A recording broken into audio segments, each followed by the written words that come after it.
Vamos lá então para mais um capítulo do livro Armadilha do Eu, né? Vamos ser edificados por essa palavra.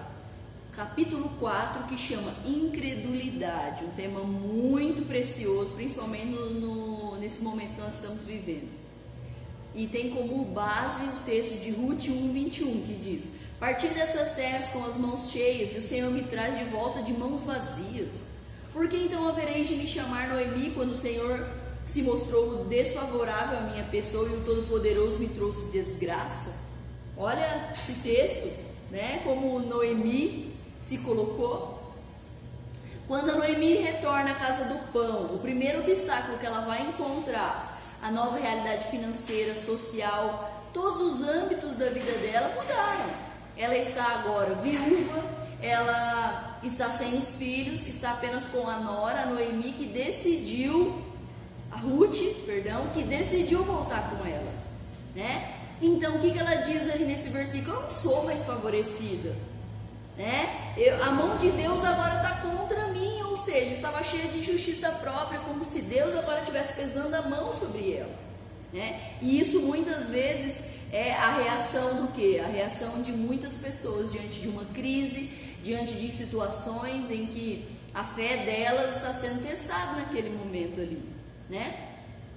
Então a incredulidade, ela acaba acabando com a esperança, com a fé, né? Porque a incredulidade é o oposto da fé, acaba minando essa esperança. E a palavra diz assim: nós temos que pensar naquilo que nos traz esperança, né? Trazer memórias daquilo que nos traz esperança. E aí ela se colocou como vítima da situação e estava culpando quem? Deus. Porque Deus sempre é o culpado de tudo, né? Nós muitas vezes vivemos situações, e hoje a gente vê nessa crise que nós estamos vivendo em relação ao Covid-19, muitas pessoas têm culpado a quem? É castigo de Deus sobre nós.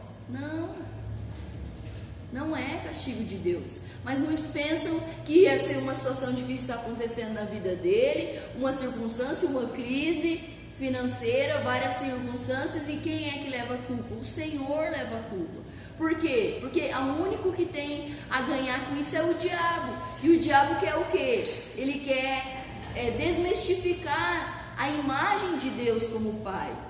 Por quê? Porque todos nós vemos Deus como Pai. E a partir do momento que ele atrapalha essa visão de Deus como Pai, ou ele faz com que nós olhamos essa figura de uma maneira ruim, ele está o quê? Colocando Deus como ruim, Deus como irado, Deus, né? Muitas circunstâncias que nós passamos na nossa vida não são culpa de Deus. Nós vimos esses dias na célula que falava sobre isso. Tem coisas tribulações que nós mesmos pegamos com a nossa mão, mas nós não temos coragem de assumir que fomos nós, então nós culpamos alguém, e geralmente esse Deus, né? Deus tem uma costa muito larga, porque ou é ele, e tem irmãos que culpam o diabo também. Não que o diabo não tenha culpa, mas muitas vezes somos nós que temos atitudes, e aí culpamos ou Deus, ou o diabo, ou o marido, ou não sei quem, né? Por circunstâncias que nós mesmos muitas vezes provocamos, né? Então, Deus sempre irado, Deus que castiga, Deus que não perdoa, né? Muitas vezes tivemos um histórico familiar também de um pai que não foi bom, e isso nos remete ao nosso Pai Celestial, e aí parece que nós colocamos todos os homens e todos os pais num saco de gato, nenhum é bom. A palavra diz que o Senhor, pode uma mãe abandonar o filho, mas o Senhor jamais os abandona. O Senhor, Ele é um Pai amoroso, Ele é um Pai de amor.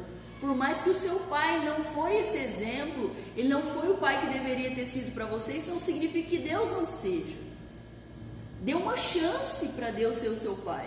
Se você foi traumatizado com o seu pai natural, dê uma chance para Deus mostrar que ele não é isso, né? Então, aqui nós vamos ver que Noemi, ela não conseguiu olhar para a história do povo de Deus, tudo que Deus fez.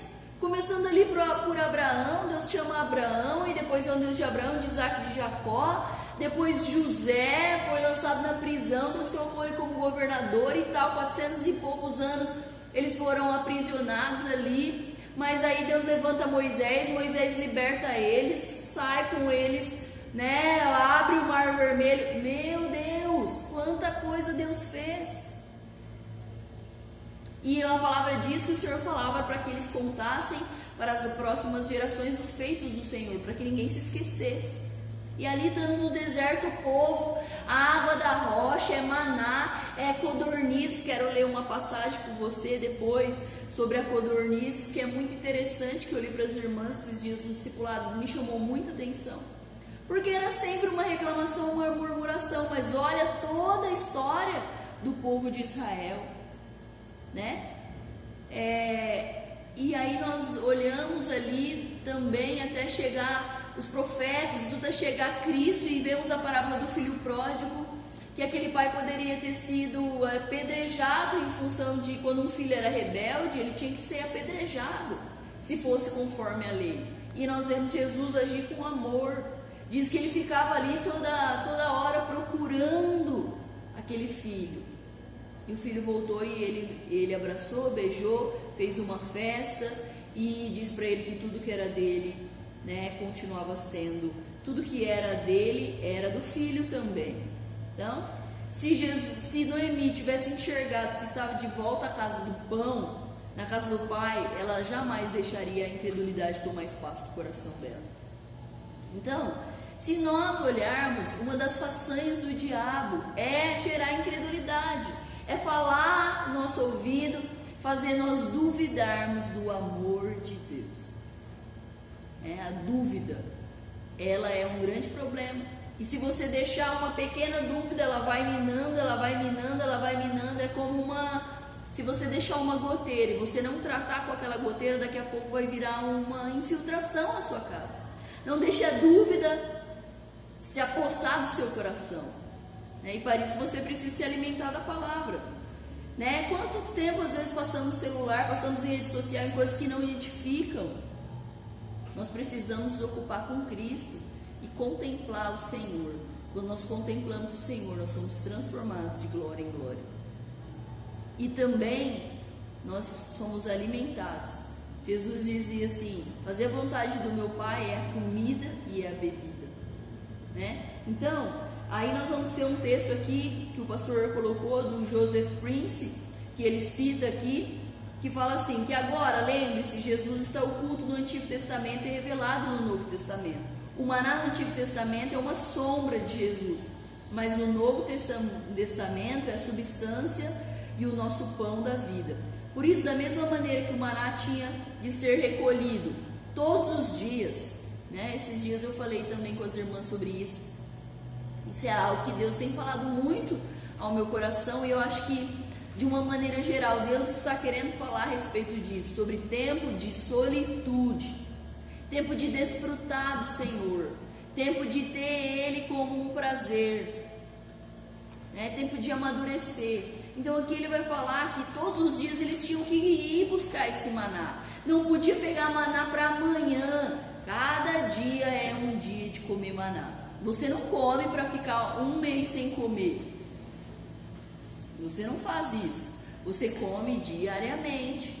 Então você precisa comer do Senhor diariamente. Você precisa ter fome e sede do Senhor, né? Então isso fala também que o Davi comia, sabe? Eu não tenho outro bem além de ti. Uma coisa peço ao Senhor e a buscarei, que eu esteja em sua casa todos os dias da minha vida.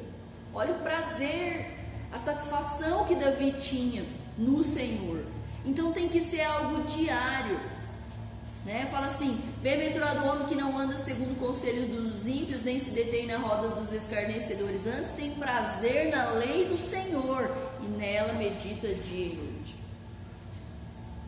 Então é algo que é diário, né? E aqui ele vai falar sobre o maná fresco todos os dias.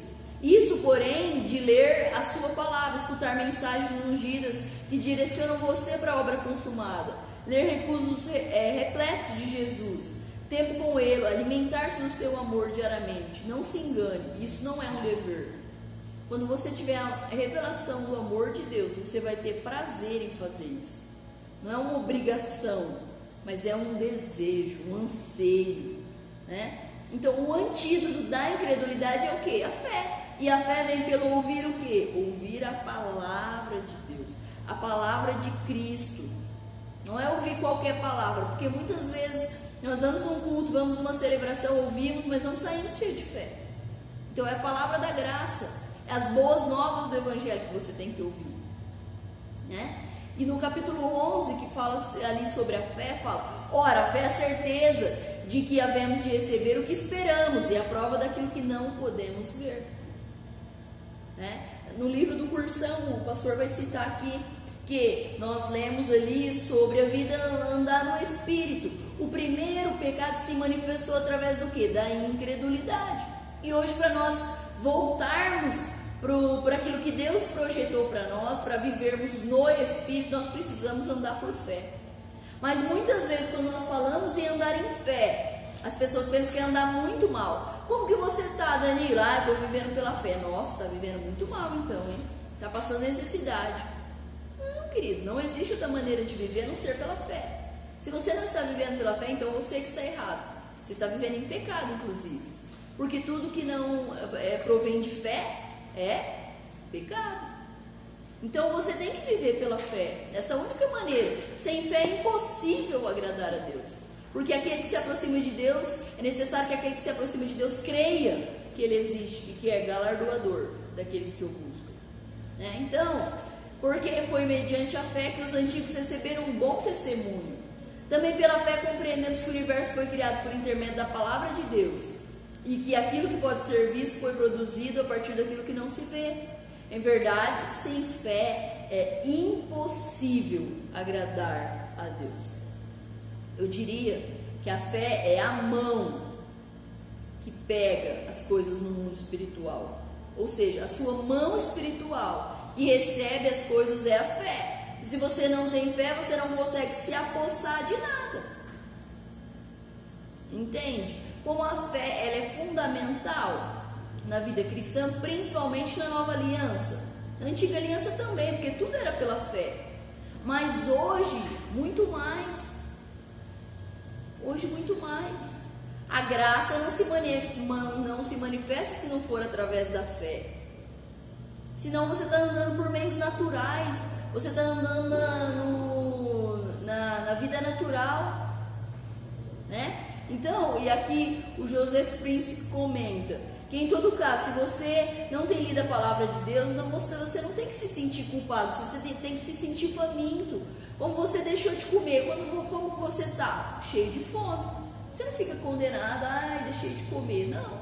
Você fica com ainda mais fome, é isso que tem que gerar em você, né? Você não tem que comer da palavra e eu vou ler porque eu sou abençoado. Sim, porque você é abençoado, mas porque você vai desfrutar, você vai ser alimentado, você vai ser fortalecido, você vai ser consolidado quando você lê a palavra, tá? Então, ela também não é motivada pelo legalismo. Eu tenho que ler, né? Não, ela tem que ser um prazer, um desfrute, um deleite. Quando você lê a palavra de Deus movido pela obrigação legalista, descobrirá que 5 minutos podem parecer uma eternidade. Não veja a hora que acaba isso. Agora, se você estiver lendo na cama, dormirá sem querer. Quem já nunca... O Danilo está rindo aqui porque ele com certeza já aconteceu isso com ele. Eu confesso também, me arrependo, que eu também já dormi várias vezes lendo a Bíblia, né? Por quê? Porque a nossa mente, ela vagueia muito quando nós estamos lendo a Bíblia. E se nós não concentrarmos, realmente a gente perde foco muito rapidamente. A vontade do diabo não é que você leia a palavra. Não é. Portanto, se for necessário, leia em voz alta. Eu vi uma pessoa falando também que era muito interessante, qualquer coisa, põe em MP3 e vai seguindo seus olhos na Bíblia. É muito importante você ler a palavra. Se você não lê a palavra, ou seja, o que é a sua vida cristã sem ler a palavra, sem conhecer Jesus?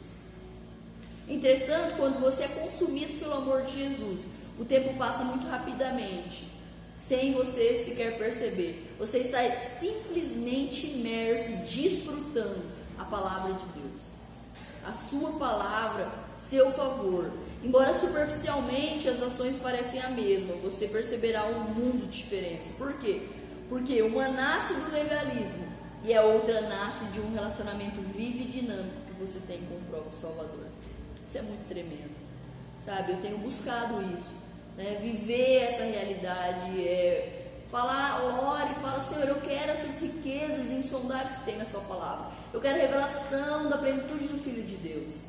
Sabe, você vai conhecer Jesus através da palavra. Você pode ter uma experiência na oração também, mas é através da Bíblia que você vai conhecer Cristo. Não existe outra maneira, né? Então, a incredulidade, como eu falei, foi o primeiro pecado que entrou no mundo. E através dele se manifestou os outros pecados. Por quê? Porque Deus falou assim: não coma da árvore do conhecimento do bem e do mal, porque se você comer, você vai morrer. E o que aconteceu? Eles comeram. A única ordem, a única coisa que Deus falou foi para não comer, né? E foi a ordem que eles desobedeceram, né? Do ponto de vista de aparência, você pode pensar: mas não foi algo assim tão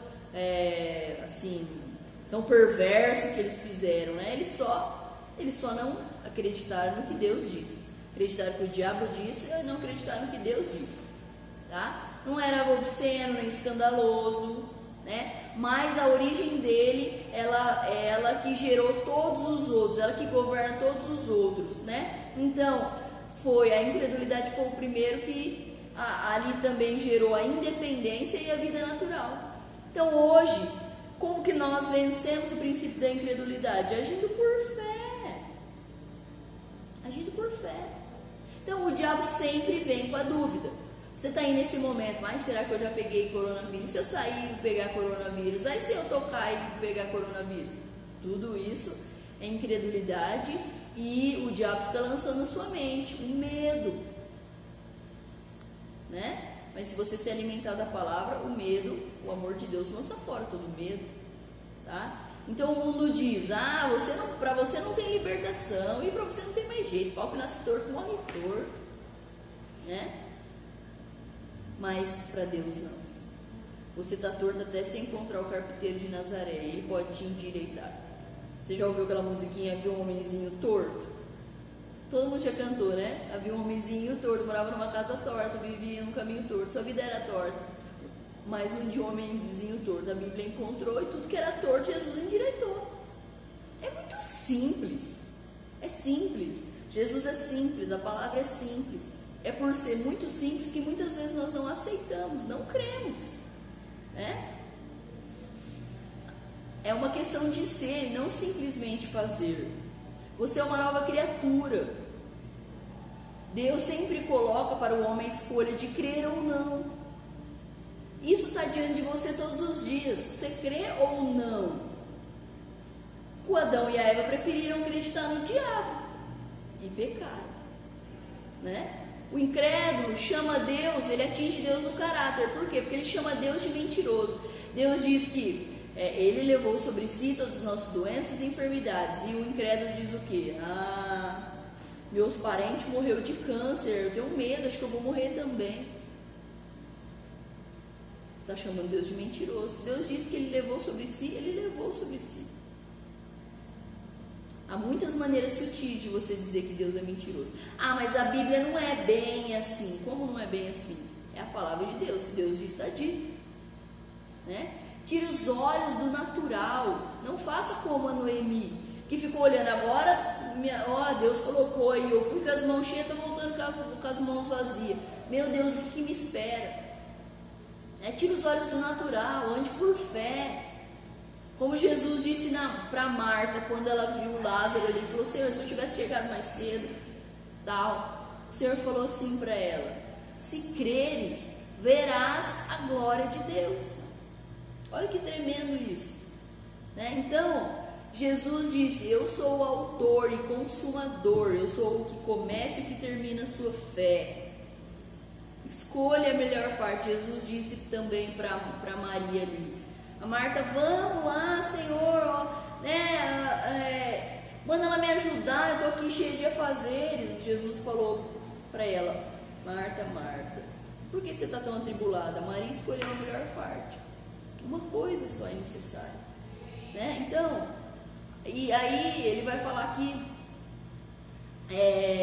que Maria, o Joseph Prince também cita aqui no livro dele, que as escolhas diferentes entre Marta e Maria, né? Que Maria escolheu focar-se na beleza, ela estava contemplando. Sabe quando a gente fala do contemplar? Maria contemplou o Senhor aquele dia, a beleza, a santidade, sabe? Não escolha ficar atribulado com muitas coisas, constrangido, ocupado com você mesmo. Destrone a incredulidade da sua vida como Pedro. Desvie-se da tempestade e olhe para Jesus. Olhe para Jesus, descanse, né? O descanso é uma paz que excede todo entendimento. A guerra não significa a ausência de paz, mas você pode estar em guerra e mesmo assim sentir paz, porque a paz de Deus ela excede todo entendimento, e nós devemos descansar na obra consumada de Cristo, né? E isso tem a ver com a fé, porque só quem tem fé que descansa, né? Só quem tem fé que descansa, tá? Então vamos lá, destrone a incredulidade, é o segundo tópico. Então o segundo tópico fala, destrone a incredulidade. E num subtópico aqui está, o coração do sábio conduz a fala.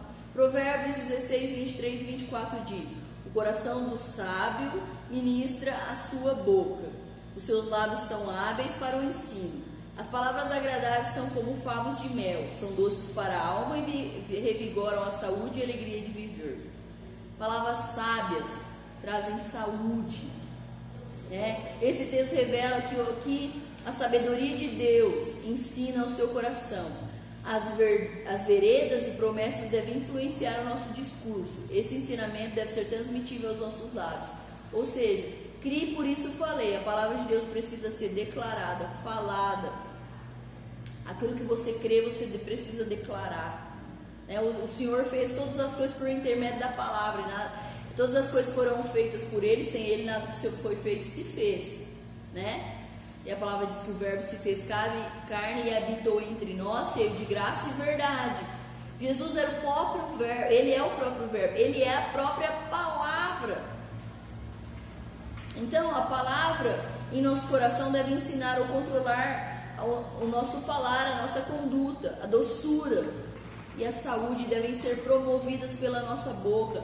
Nós somos agentes da graça, são pessoas que elas destilam graça, né? Esse é a nossa conduta, esse é o nosso falar. Entendemos que a fé correta produz um comportamento correto, e assim o coração sábio se apropria do que a palavra diz. Esse é o meu filho amado em quem tem todo o meu prazer. E o Senhor disse isso para Jesus. Ele não tinha feito nenhum milagre, ele estava sendo batizado por João. Ele não tinha feito nada para ser amado, mas ele era amado porque ele era o filho, né? A palavra de Deus, Senhor é meu pastor, nada me faltará. Deitar-me faz em verde espaço, guia-me mansamente às águas tranquilas. O Senhor diz, 1000 cairão ao teu lado, 10.000 à tua direita, mas você não será atingido, porque Ele dá ordem aos seus anjos para te guardar em todo o seu respeito. Quantas coisas maravilhosas. O Senhor disse, Deus é por nós, quem será contra nós? Agindo Deus, quem impedirá? Haverá alguma coisa impossível para Deus? Os propósitos de Deus não podem ser impedidos. O Senhor não é homem para que minta, nem filho do homem para que se arrependa. Falaria e não faria? Se vós estiverdes em mim, minhas palavras estiverdes em vós, pedirei tudo o que quiserdes e vos será feito. Tudo é possível que crê. Então são palavras. Enche a sua boca da palavra de Deus, confesse a palavra, declare a palavra, até que isso se torne uma verdade para você. E aí a incredulidade ela não vai tendo mais espaço no seu coração, porque você vai substituindo por palavras de fé. E a fé contagia, mas a murmuração também contagia, né? Nós sabemos disso. Então, dessa forma você permanecerá debaixo do favor e gozará de uma vida abundante. Pode seguir a parte 2. João 4,50 diz, assegurou-lhe Jesus, pode seguir, o teu filho vive. O homem acreditou na palavra de Jesus e partiu. Nós vemos aqui essa história de um pai, que ele foi até Jesus, clamando pela cura do seu filho. E Jesus diz: pode seguir. Observe que o Senhor não acompanha, Ele não vai junto, Ele só dá uma palavra, Ele libera uma palavra.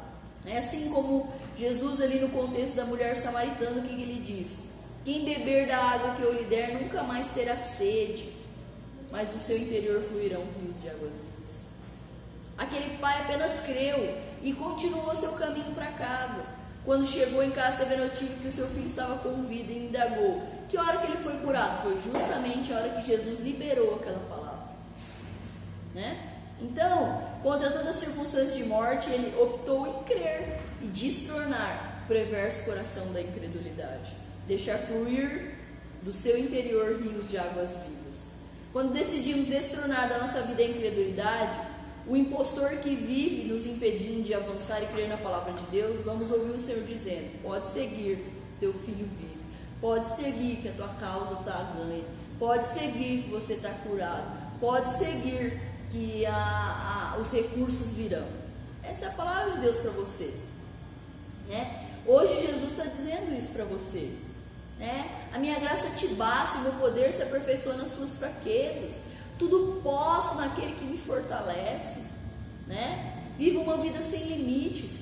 Viver pela fé é viver sem limites. O que pode limitar Deus? Existe alguma coisa que limita Deus? Existem três coisas: a necessidade, existe também ali a fonte, e existe a pessoa que pode ser o intermediário que vai ali abençoar alguém. A necessidade sempre existe, eu e você sempre vamos ter necessidade. A fonte é Cristo, que é inesgotável. A única coisa que pode ser um problema é quem vai levar isso até as pessoas, o intermediador, que somos eu e você.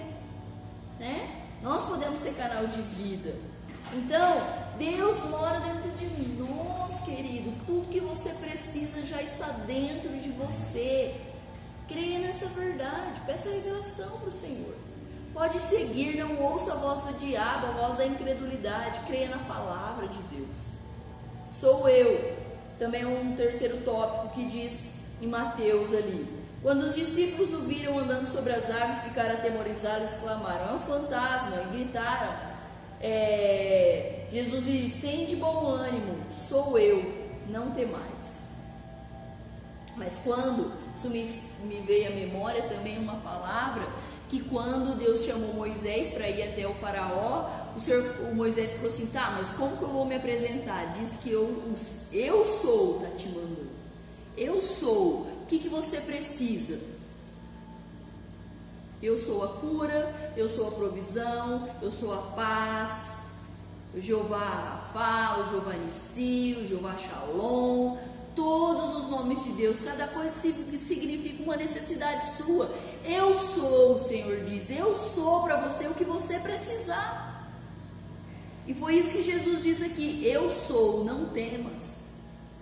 Eu sou o teu Pai, eu sou o teu ajudador. O Senhor fala lá na palavra, fala assim: não temas, eu sou contigo, eu te esforço, te ajudo, te sustento sobre a minha destra. O Senhor diz para Josué: não te atemorize, ser corajoso, ser forte e corajoso, eu estou contigo. Não vá nem para a direita nem para a esquerda, siga que eu estou contigo. Entende? Então, você não precisa se preocupar, você precisa crer. O seu trabalho é crer, porque crer dá trabalho, não é fácil crer, mas você precisa crer e viver uma vida por fé e no descanso, porque essas mentiras elas podem te paralisar, A Bíblia diz que aquele que se junta com o Senhor é um só com Ele, e Ele prometeu: estarei convosco para sempre. E hoje Ele está sentado à destra de Deus. Então esse é o meu e o seu lugar. Fico imensamente feliz, o céu não tem crise. Assim reafirmo minha identidade junto com o grande eu sou. Observe que o medo, ele pode paralisar o mover de Deus. Talvez Deus esteja na sua casa aí morrendo de medo. Isso pode barrar o favor de Deus sobre você. Não permita que o perverso coração da incredulidade tome conta de você e também nem que o medo paralisa qualquer pessoa. Uma pessoa com medo, ela não sai, ela não vai para frente nem vai para trás. Isso não é a vontade de Deus para você, né? Aqui, os discípulos, eles estavam atemorizados em cima desse barco aí. Quando Jesus apareceu andando sobre as águas, eles acharam que era um fantasma. E Jesus falou: eu sou, não temas, sou eu que estou aqui. Qual é o teu problema hoje? Afirma para as situações negativas da sua vida hoje: quieta, cala-te. O grande eu sou está dentro de mim e ele tem domínio sobre todas as situações. E Pedro falou: Senhor, se tu és mesmo, manda eu ter contigo. E ele foi e andou, queridos. Nenhum outro andou. Muitas vezes nós criticamos o Pedrão, personalidade forte e tudo, mas ele teve fé e ele andou, uma experiência que nenhum outro teve. Ele andou sobre as águas. A única coisa que foi é que ele tirou o foco de Cristo, e aí ele começou a afundar. Quando nós tiramos o foco de Cristo, colocamos no Covid, colocamos na situação financeira, colocamos em outras circunstâncias, aí nós começamos a afundar. Por isso nós temos que manter o nosso foco no autor e consumador da nossa fé. Ele é o sim, ele é o amém, ele é o alfa, ele é o ômega, ele é o princípio e o fim. Tá? Então, o grande eu sou vai te levar para navegar em águas abundantes, pois ele na embarcação acalma a tempestade. Diga para a incredulidade hoje: o eu sou está comigo. Vem. E foi a palavra que o Senhor disse para Pedro. Ao que Pedro exclamou: Senhor, se tu és, manda eu ter contigo no encontro das águas. E o Senhor disse: vem. E Pedro, deixando o barco, foi até o Senhor.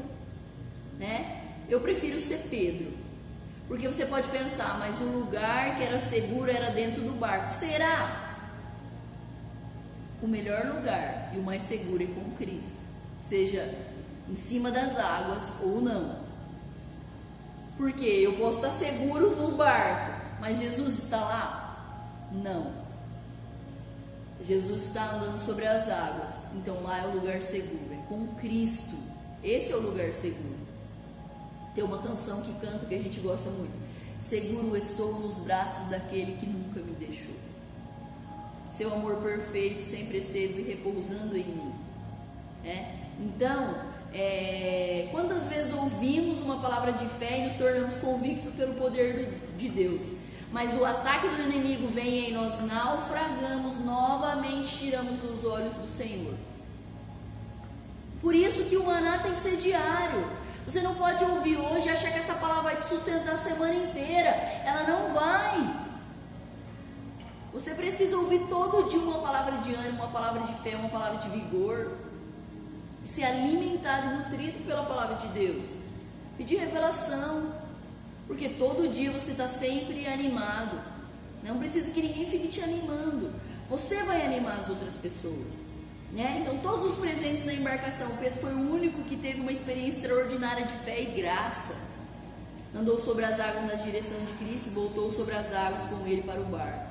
Quem como Pedro se posiciona em fé, apesar das dificuldades, vive experiências sobrenaturais que os outros jamais vão provar. Por essa razão, nesse episódio, prefiro ser Pedro, pois decidiu a palavra de Deus que diz: vem. E você? Vai ser como Pedro ou vai ser como os outros apóstolos? Vem, Deus fala: vem para os meus braços, dá um passo de fé, creia em mim. Somos um. João 17, 22. Eu lhes tenho transferido a glória que me tens dado, para que sejam um como nós o somos. Uma das maiores sutilezas do espírito de incredulidade é lançar dúvidas em nossa mente sobre a identidade. Achamos que estamos salvos hoje porque fizemos uma boa obra, mas amanhã nós pecamos meio feio e achamos que perdemos. Você não perde. Uma vez que você é filho, você se torna filho, você é filho sempre. Não tem como deixar de ser filho. Um dia é filho, outro dia não é filho, um dia é filho, outro dia não é filho. Não. Quando permitimos que ele cause essa ruptura no nosso RG celestial, nós perdemos a nossa acessa a manifestação de fé, nos tornamos egocêntricos, medíocres, vivemos uma vida superficial. Após remover a identidade, remove o nosso lugar de origem, assentada à destra do Pai. Deixamos de crer que o céu é um lugar real para nós hoje e abrimos mão desse privilégio de sermos apenas um com o nosso Pai. A incredulidade é um artifício sórdido para aniquilar nossa unidade. Ela separa o calor de uma vida intensa com um Deus residente, retira todo o privilégio presenteado pela obra consumada. Todas as verdades que tomamos posse da verdade que somos um, as grandezas do céu se materializam em nossas vidas e a unidade celestial é reestabelecida. Somos um. A palavra diz que aquele que se ajunta com o Senhor é um só com Ele. Não permita que nada retire de você essa verdade poderosa. Você é um com o Espírito Santo. Não é porque você pecou, o Espírito saiu de você, não. A partir do momento que você se torna um com o Espírito Santo, é como se fosse um café com leite. Depois de misturado, não tem como tirar mais.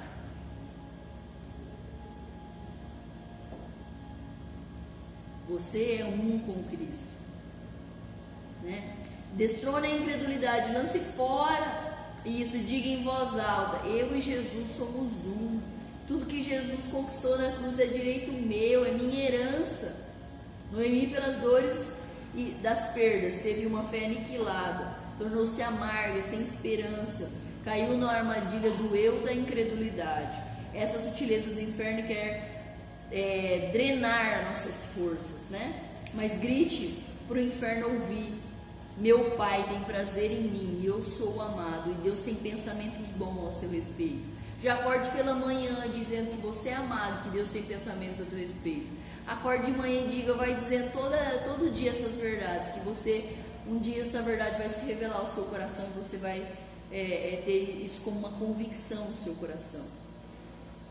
A palavra diz que o que os olhos e ouvidos não viram nem ouviram é o que Deus tem preparado para nós. Então você creia nisso. Um versículo que eu queria deixar para vocês sobre fé. Nós falamos ali que ela conhecia toda a história de Israel, a Noemi, e mesmo assim se deixou levar pela incredulidade. Eu quero deixar um versículo que fala, quando o povo estava lá no deserto e eles queriam comer, estamos cansados de comer esse maná, e nós queremos comer carne, eu acho que era melhor nós comermos melão, pepinas, cebolas lá do Egito. O Senhor falou, e aí eles vão sempre chorar as pitangas para o Moisés, e o Moisés foi orar. Aí o Senhor falou, versículo Números 11, 18: e dirás ao povo, santificai-vos para amanhã e comereis carne, porque choraste aos ouvidos do Senhor, dizendo, quem nos dará carne a comer? Pois bem nos ia no Egito, pelo que o Senhor vos dará carne, comereis. Presta atenção nesse versículo muito legal. Vocês não vão comer um dia, vocês não vão comer 2 dias, nem 5 dias, nem 10 dias, nem 20 dias. Vocês vão comer um mês inteiro, até sair pelos narizes, até que vocês fiquem fastiados, porque rejeitastes ao Senhor que está no meio de vós, e choraste diante dele, dizendo, por que saímos do Egito? E disse a Moisés, olha aqui, aí Moisés mostrou a incredulidade dele também, 600.000 homens de pé este povo no meio do qual eu estou, e tu tens disse, dar-lhe-eis carne, comerão um mês inteiro? Por uma acaso vai degolar um monte de ovelhas e vacas, e vai ser suficiente para dar comida para todo esse povo? Então Moisés foi incrédulo nesse momento. E aí o Senhor falou, o Senhor falou aqui, e saiu Moisés, falou as palavras do Senhor ao povo, e juntou 70 homens dos anciãos do povo, e pôs em roda da tenda. E o Senhor desceu na nuvem e lhes falou, tirando do espírito que estava sobre ele, e pôs sobre esses 70 anciões. E aconteceu que quando o espírito repousou sobre eles, profetizaram tal. E aí o Senhor, depois, Moisés se recolheu do arraial e os anciões de Israel. Então soprou um vento, já no versículo 30. E trouxeram cordonizes do mar e os espalhou pelo arraial, quase caminho de um dia, de uma banda. Se você for pegar aqui, quanto esse caminho de um dia seria em torno de mais ou menos 33 quilômetros, tá? 90 centímetros de altura e quase 33 quilômetros de codornizes. Tá bom para você? Você é uma família e às vezes você está pensando, o que eu vou comer amanhã? Ele alimentou 600 mil homens, mais as mulheres e as crianças, ou seja, quase 2 milhões de pessoas. E a carne não ia durar para um dia só, é para comer um mês até sair pelos olhos. Sabe quando você fala assim? Seu filho, ele tá ali querendo comer, você tá falando, calma, vai devagar, não come muito, ele é meio comilão. Aí você fala assim, agora eu vou fazer você comer, você vai comer até sair pelo... Foi isso que Deus disse para eles. E aí aqui, ó, caminho de um dia da outra banda, a roda do arraial e quase 2 côvados de altura, né? Uns 90 centímetros, quase 1 metro de altura. Então o povo se levantou todo aquele dia e toda aquela noite e o dia seguinte colheram as cordonizes. O que menos tinha, colheu 10 homens e estenderam para si ao redor do arraial.